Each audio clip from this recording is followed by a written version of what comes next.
Welcome to Verftet POD, where we aim to introduce some knowledge to all fitness enthusiasts. His name is Andreas, my name is Thaddeus, and today we will talk about maintaining fitness or maybe even gaining some fitness while you're on your holidays.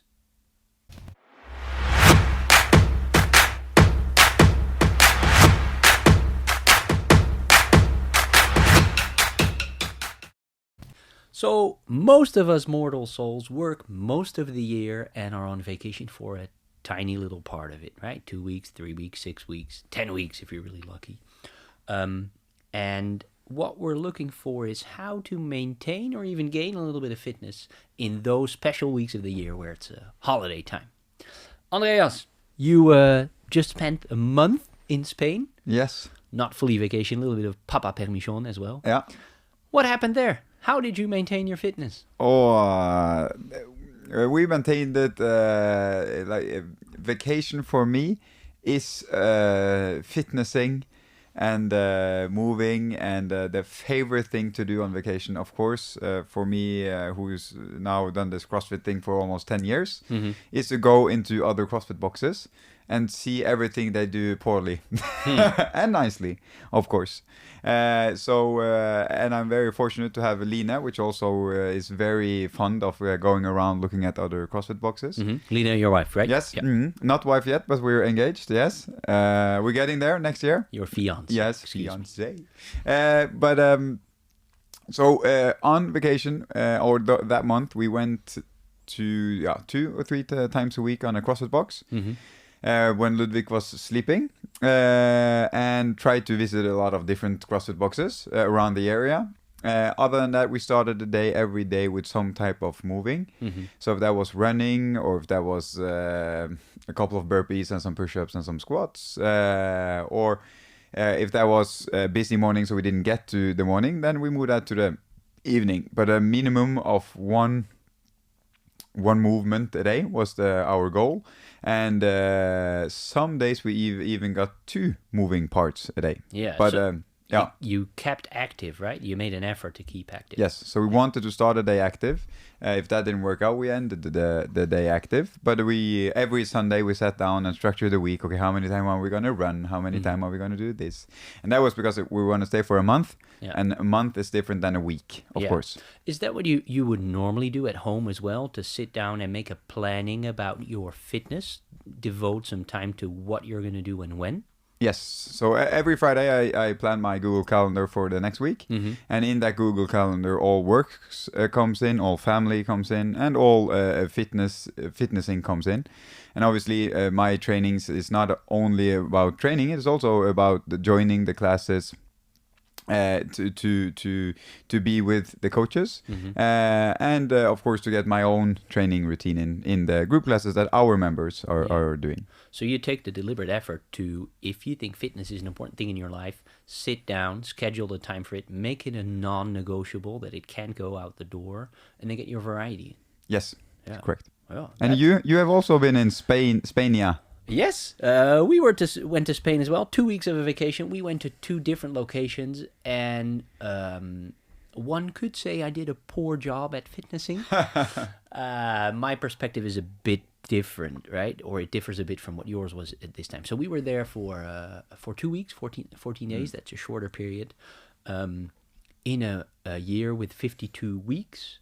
The 2 weeks are not going to ruin my fitness or determine my fitness, right? The 50 weeks do, the 2 do not so much. So I packed some rubber bands and a jump rope, but in all honesty, I got to 3 or 4 days of moving, right? I played in the pool with the kids a lot.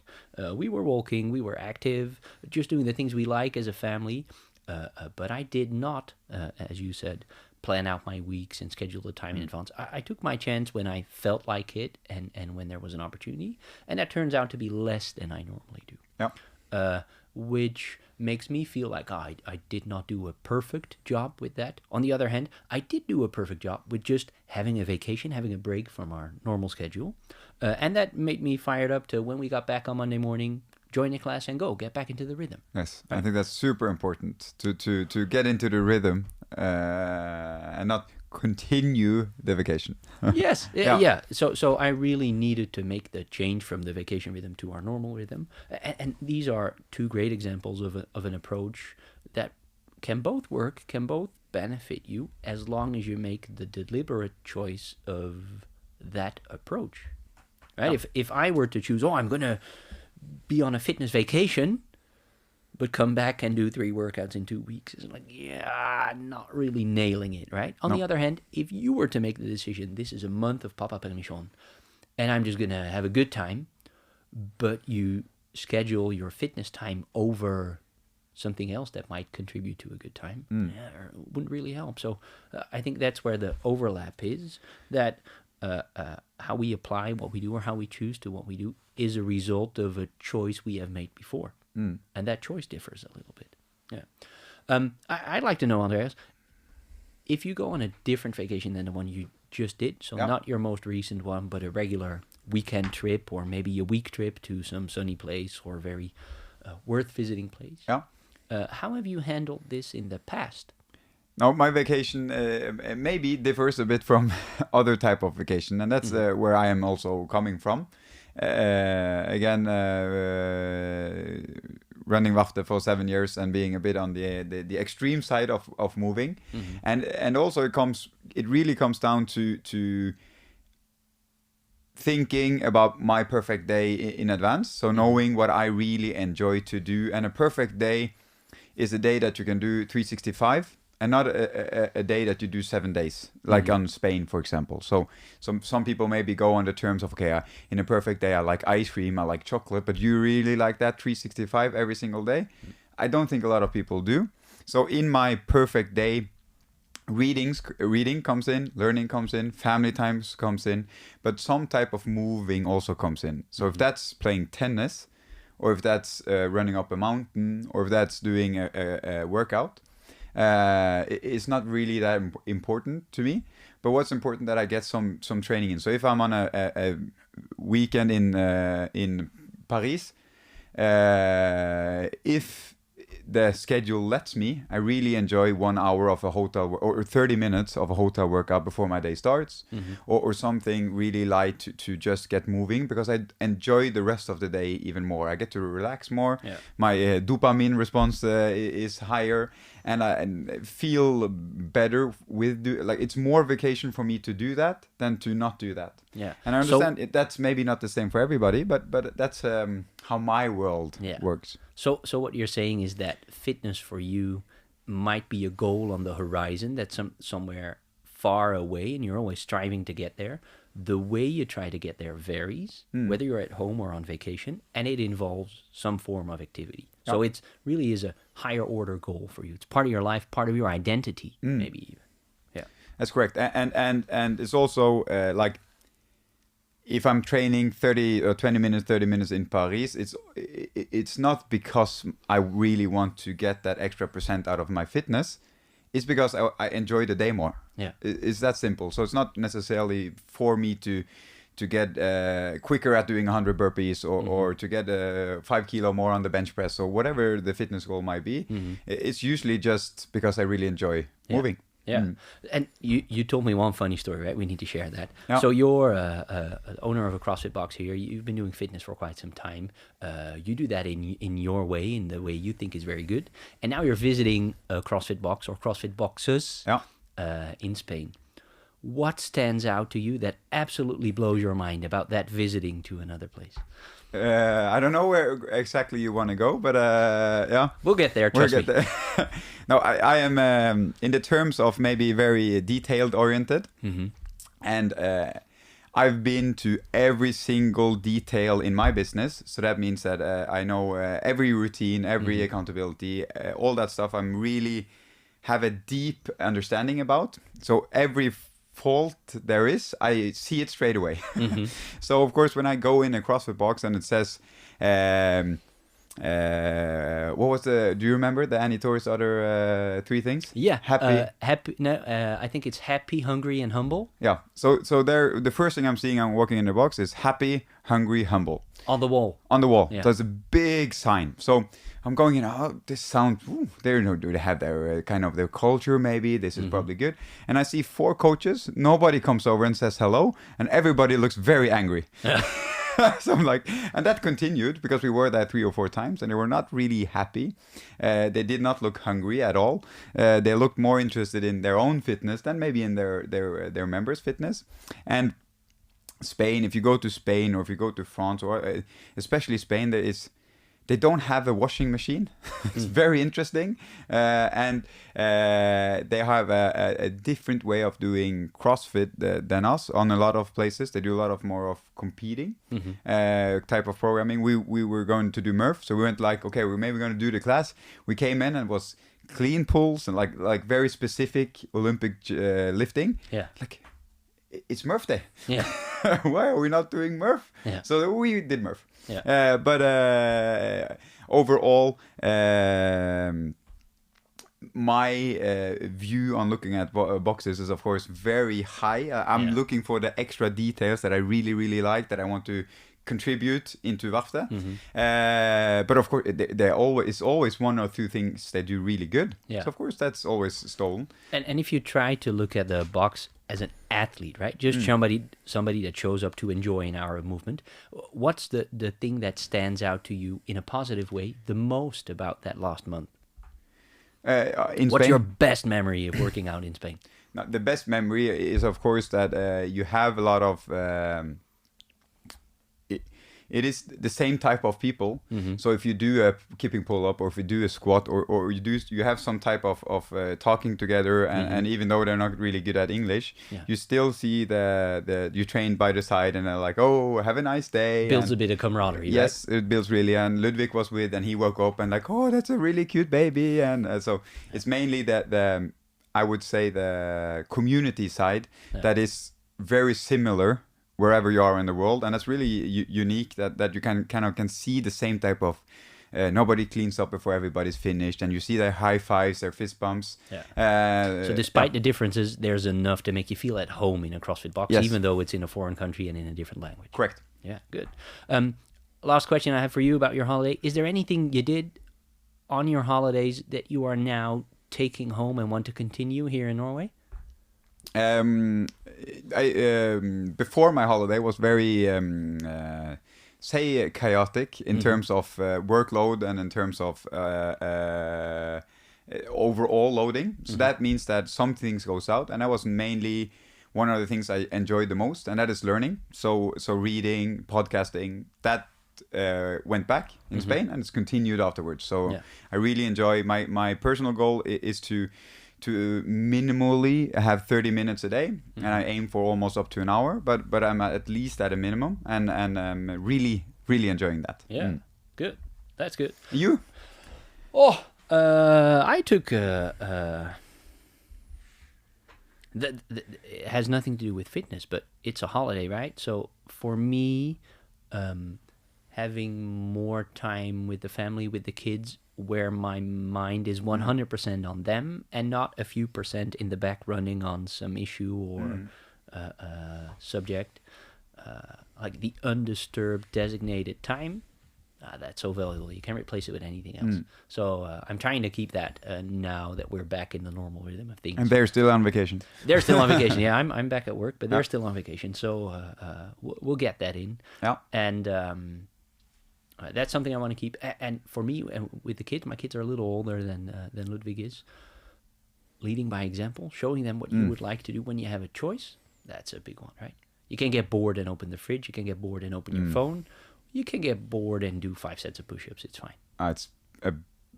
We can leave it there. It's a big... I 100% agree. Yeah. All right. So we've talked about moving a lot and the exercise part. How about nutrition while you're on vacation, Andreas? What happens to what you eat and drink? My nutrition, obviously, it depends a bit. When we were 4 weeks, it's different than you shop every week or every once a week. But I am trying really to in my nutrition, just having at least 1 to 2 really good meals a day. So without the pasta and the pizza and the simple stuff. So if that's possible on the breakfast, I try to have a lot of vegetables. If it's possible in a lunch area, I try to have a salad or some type of healthy meal, and just try to balance it a bit with at least once a while having something healthy, because I know that when you come to dinner, the main majority of who you're on vacation will want to go on a pizza pasta place or on a different other restaurant. And when you're on vacation, you're maybe going for the not so healthy option instead of the healthy option. So I'll of course I'll do that on a restaurant when I'm like sitting down. Now I'm gonna enjoy myself. But when I'm on the beach, going to eat just to not be just to fuel myself, I try to fuel myself with something that is healthy, nutritious. Yes. So I've eaten a lot of bad salads in in Spain and in the areas, but that's mainly, and of course vegetables is one of my priorities. Yeah. You? Well, I want to take it one step back. You said, well, I tried to get in some vegetables for breakfast. For some people, that sounds like donkeys on Mars. How do you get vegetables in a breakfast? It's very simple. It's the best breakfast in the world, I'm going to tell you. You just a lot of vegetables on a plate, paprika, onions, whatever you like, søt potet if you like that, in the oven, 220 degrees for 20 minutes, and then you take it out. You have some eggerøra, you mix that together. It's perfect. And if you have if you like a sandwich, you can have a sandwich with fresh sandwich with some butter on, and then it's just enjoy the meal. Yeah. So you properly cook a breakfast, right? If you gotta cut up the veggies and clean it and put it in the oven, that's cooking. That's correct. And I maybe do that, make a big load, so I have 3 or 4 breakfasts in a row.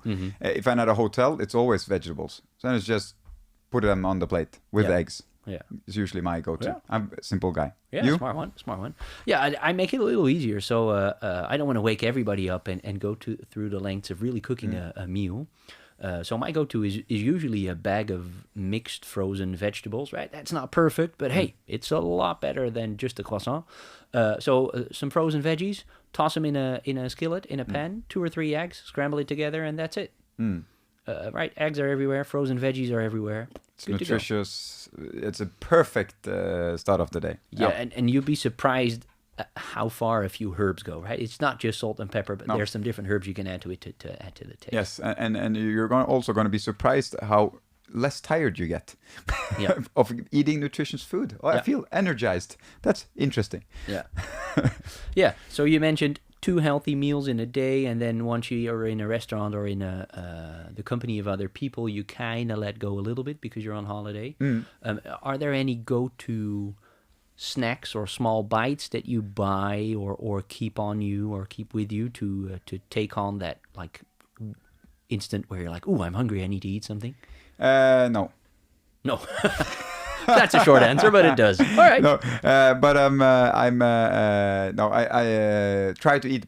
That's also a thing. Maybe I try to eat big meals in when I'm on vacation, because I know the bigger the breakfast I'm eating, the more I'm gonna be hungry again between the meals. So then I'm maybe gonna be a bit more hungry, or not hungry, less hungry.